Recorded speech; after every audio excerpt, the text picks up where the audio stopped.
Oh, you're here. Hi, how you doing? Hope you're all well. And Saturday again. I can't. Time's going really strangely. I think it's speeding up in some. Well, it is for me anyway. And it's. I'm not sure. We're still in the same world as we were prior to 2019, 2020. But hope you're doing well. It's very wet and windy here in Somerset. I hope the weather's better with you. Although some days, when the weather's bad outside, or bad, quite unquote bad, or it's not ideal for walking around, then it can feel kind of extra cozy when you're indoors having a coffee, a milky coffee, which is my favourite. I was catching up on some comments, and I do read as many comments as I can get to, and I pretty much read them all really, but I don't always respond to them all. But it's not that I'm not thinking about them, but I was just catching up on some, and sometimes I'm going to miss some because it's just I just miss them, and I don't always get the what do you call it, notifications and all that kind of malarkey. But I saw this comment from James Wannan, and he was talking about the video was talking about how many versions of Evans are there, how many Dowie Evanses are there. And there's a phrase that James Wannan used in his comment, is that, it's revealing the method of Evans. Evans's method is being revealed by his different versions of him. Some of the ones I went into were, obviously, there were suppositions in terms of pre-trial, because we don't know what he was. We haven't got any. No, well, we've got some bits of film of him talking about some other things, haven't we? We've got that bit of film of him in Ireland. But vis-a-vis the Lucy Letby case, we don't have him on camera, talking to the police, or I don't think we do we? Not yet, anyway.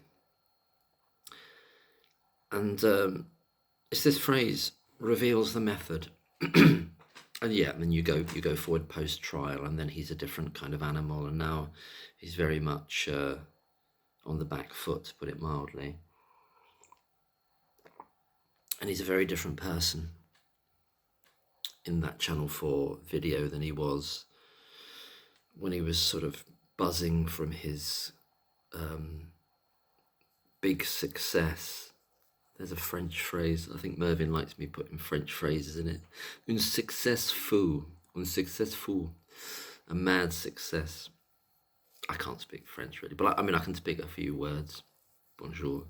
But I love French. I love the sound of French. I love French films. But Evans was on this sort of mad success run when he felt he was a bit of a celebrity. And we know the guy wanted power. He wanted to be a politician, and it's often said of politics that it's show business for for people who aren't necessarily as sort of a Hollywood attractive or something of that nature. Anyway, back to reveals the method, and it put me in mind of a term, a phrase. So thank you very much for that, James Wannan. I'm sorry if I can't pronounce that right. Put me in mind of a phrase called, which is revelation of the method. It's become a bit of a thing that you find on certain types of videos looking into, well, what might be actually going on in the world, what might the truth be.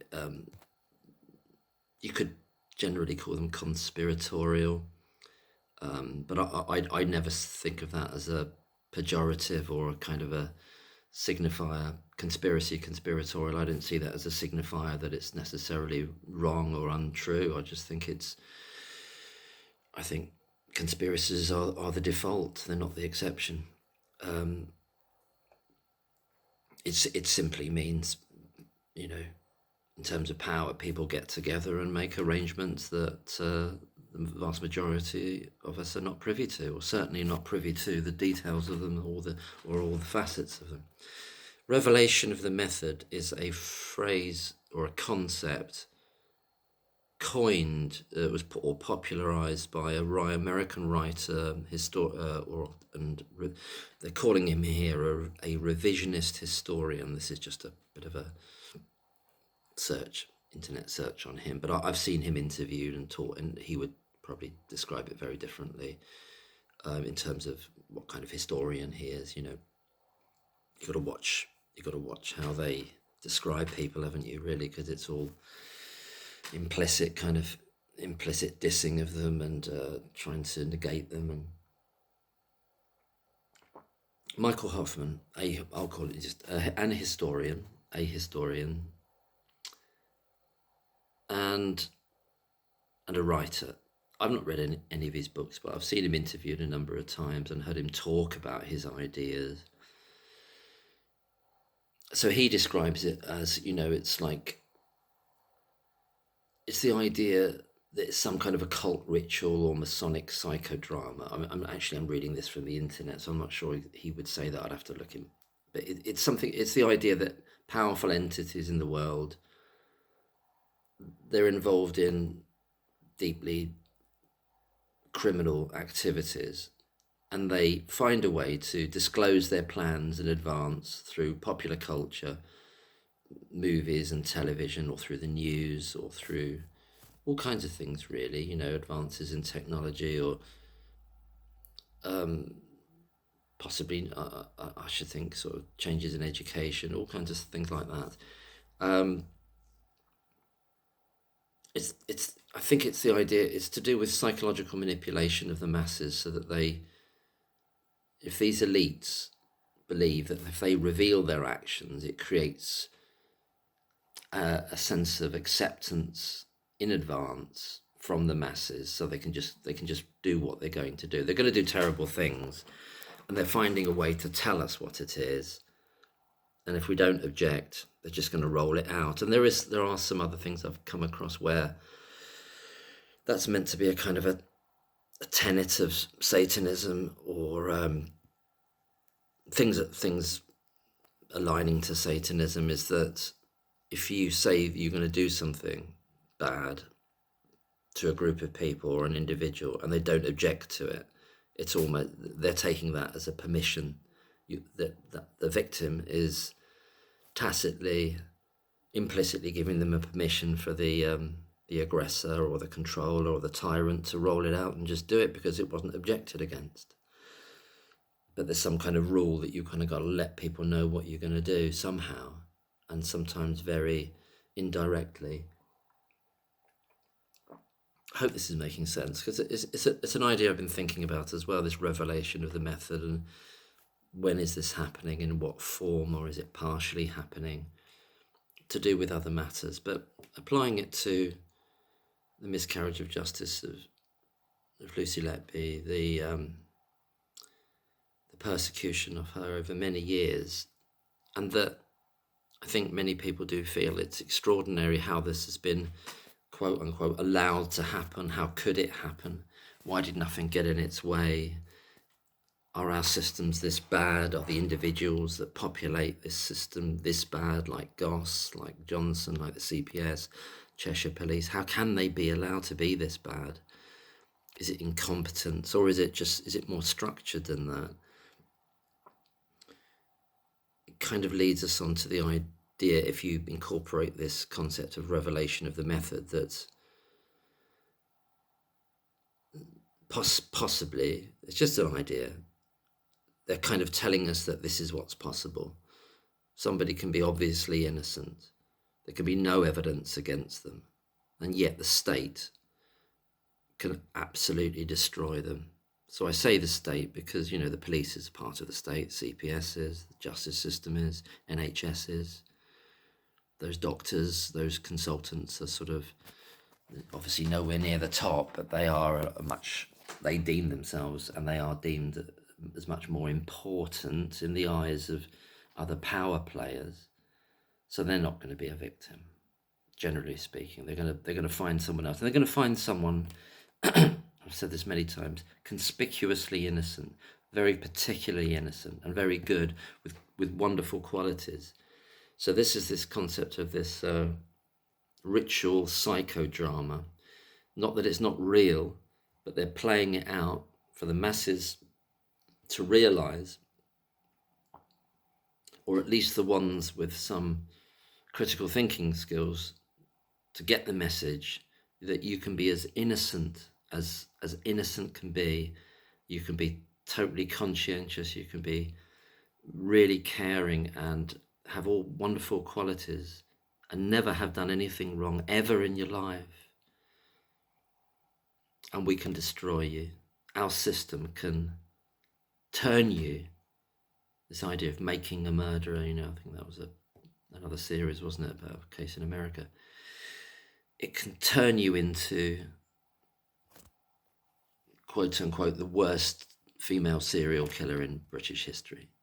That's what it can do if it wants to. And it's a warning to everyone, as well as by means of this exemplar of wickedness that the state power is capable of, and that the institutions are so controlled.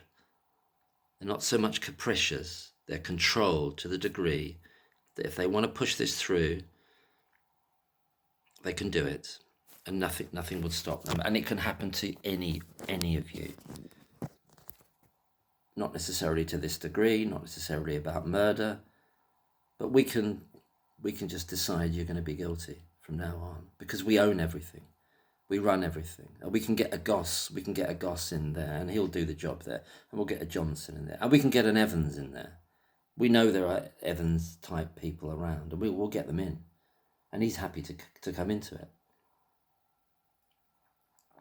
Evans is an instrument. Evans is an instrument for them. And he's happy to be, because he gets a lot of money. And he gets his moment in the sun, although there's all this pushback now.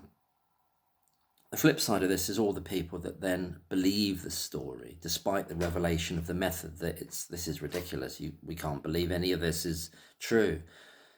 It's also a kind of litmus test about how many people are manipulated by the disgusting elements of the media, and that's quite a large chunk of them, really. It's the preponderance of them. So when they demonise Lucy Letby in the media, even before the trial, and certainly afterwards, utterly demonised her, destroyed her, even before the first day in court, as did the police with the, and they're continuing that now. They're continuing in that now because of the pushback. I think they're just sort of doubling down on that, and they're saying, well, look, we're going to behave in a way which is unconscionable and without any morals at all, and that's what your police force is.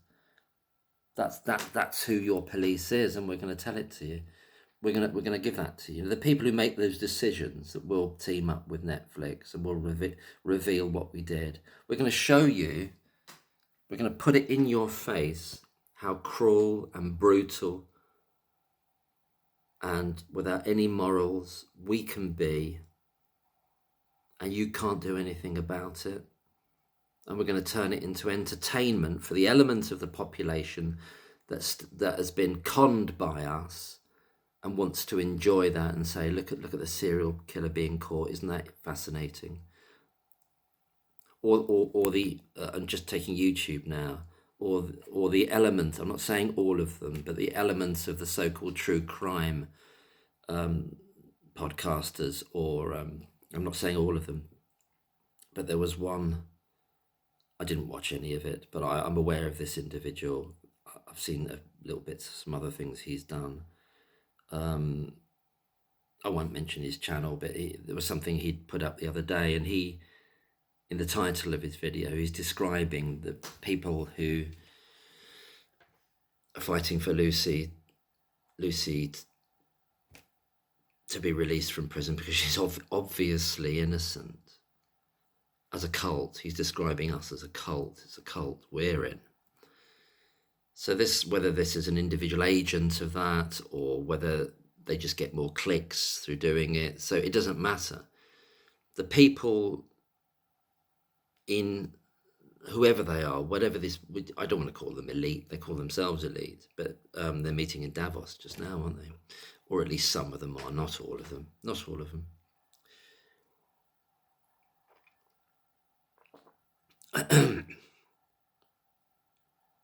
They're happy for individual characters like this YouTuber to make a bit of money on this, because it just pushes that extreme angle that the system has got it right, and these people who are pushing back against it and saying, look, you've done something absolutely evil here. But the system doesn't care that it's being called evil. It's going, oh, so what? Yeah, we are, so what? We're just doing what we want. And it's a warning to you. It's a warning to all of you. And it shows the power that we still got.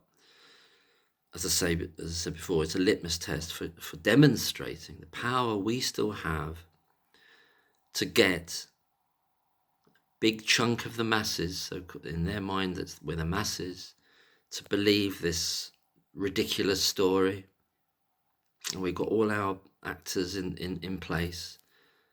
They don't have to know that they're actors in this plot. They just are. They just become that.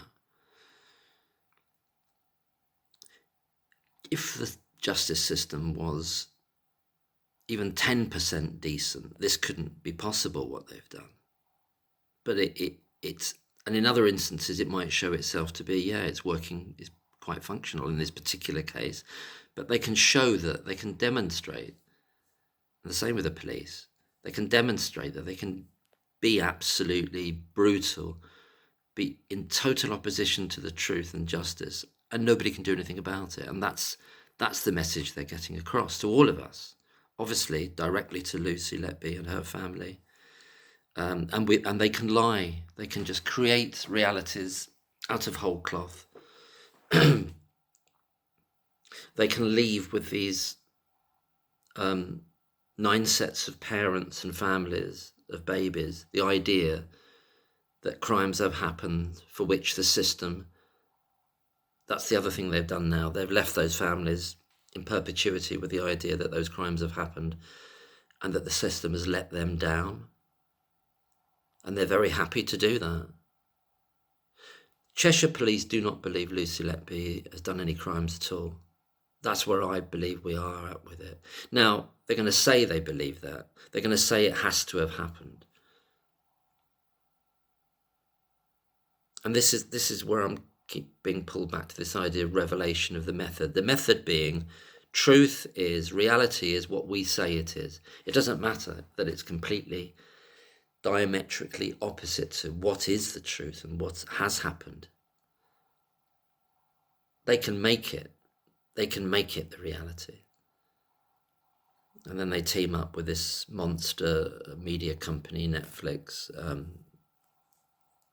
or is it kind of via ITN, Netflix, however it works. They're all kind of in bed with each other anyway. My coffee's getting cold, so I'm going to stop soon. Revelation of the method, you could look it up. Just looking through some of these notes here, talking about the cultural reflection. It says, like, it serves to normalize the actions of those in power, making it easy for the public to overlook or accept their agendas, explicitly accept what they're trying to do, or overlook it because they've been mystified by it. They've flooded the zone with either mystification or a story that's so powerful, and that's why you get these kind of YouTubers, like this guy. He's a very big YouTuber, this true crime character that I saw the video of, where he says that we are all in a cult. Yeah. He's accepting it because it works for him on a material basis, because he knows he's got this following that will just lap it up. Same as Crime Scene to Courtroom, although I think Crime Scene to Courtroom hit a brick wall. And I've heard the lady with Cindy back to the sides, with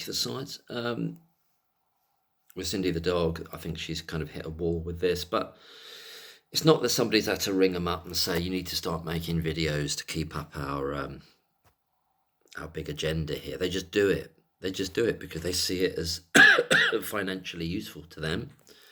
And for them, they're more interested in the darker, well, I was going to say the darker fiction rather than reality, but the actual reality is the most dark of all, is that they've constructed all this. Now, did they construct it in the heads of those consultants? No, I don't think they did, not at all. But once it gets moving, once that train has left the station and that train leaves the station, once Breary starts developing his drawer of doom, and even that has a hinterland. Even that has a hinterland, I believe. Once it starts moving, and once it gets into the system of power then, and by that I mean once the police are involved, then it becomes something altogether different. And where it is now is a highly, highly politicized matter in which Lucy Letby is a political prisoner, and it is the how do I put it? It's I don't think we can fully appreciate what power can and will do, and what it is and what it's capable of. And we're meant to go along thinking, oh no, they wouldn't do that, they couldn't do that. The police couldn't cover up a murder. The police couldn't do a murder and then cover it up themselves as well. They couldn't be involved in that, you know. I'm talking about something like the Morgan case, where Mr. Morgan, a Welsh private detective that was murdered in London. I won't go talking about that in detail here, you know, but I think that went right up to the top of the Metropolitan Police, and they've had to cover it up ever since. And I think the murder was done, you know, in conjunction with a nod from quite high up police officers in the Metropolitan Police. I've read books about that by the brother of the poor Mr. Morgan who was murdered, you know. Anyway, that's another thing to look into if you want to. But yeah, it talks about this idea about revelation of the method being, people are skeptical about it because they're saying it's all about, you know, tinfoil hat wearing people. But I'm loyal to the foil and always will be. But not uncritically, obviously. But some of this is making sense to me, that there's something in this that it's not that it begins there. They've got it all planned out. I'm not saying that, but it's once it's happening. What can we do with this now? We're going to demonstrate and show to you that the rule of law means nothing. Truth means nothing. Justice means nothing. Innocence is irrelevant to us. That's what they want to do anyway. I'm not saying they're going to succeed. I don't think they are. They're not going to succeed. They will not succeed. But that's what they want to do. And had we still had capital punishment, then, you know, you don't need to... We know what would have happened. And that's obviously did happen in the past and has happened. So I think I might leave it there. So thanks to James for that. I might not have been very articulate in explaining that. It's not the idea that it was all a plan from the beginning, because I've always thought that had Lucy Letby left the trust in 2015 or 2016 and had she not taken out a grievance process, we wouldn't be talking about this, because there wouldn't have been a case. There wouldn't have been one. There would not have been one. I don't believe. I really feel strongly about that. I really don't believe there would have been. But once there was, and once it's become what it's become, then the powers that be, they're very, very concerned that it should stay what it has become. And they're doing that and they're revealing that they're doing that they're revealing the methodology that they have is to. So what is being revealed, the method that they're revealing is that once lies have been instituted, or a great lie about an individual, about a group of people, doesn't matter, whatever it is, about a war, about the reasons for a war, and that's going on into the future as it also applies to the past, obviously, you know, with Iraq and other ones. Once they've decided that that's history, was it Napoleon said history is a set of lies agreed upon? Once they've decided that it's going to be history, then they're going to really fight to keep it as the history, you know, and that's protecting their interests at all costs. But I think it goes that much further, is that it is a kind of psyop in the sense of it's some great warning to us all that we can actually destroy you if our system, you know, it doesn't, somebody else can start it rolling, but if our system then says you're guilty, then you're guilty. And that's obviously the case. That is what that justice system kind of says, because it makes it so impossible, almost impossible, to get quote unquote mistakes rectified. That is what it's saying. That's what it demonstrates. You know, it makes that very apparent. That's not a mystery at all, is it? I'll leave it there. Thanks very much. I'll leave it there. Take care. Bye.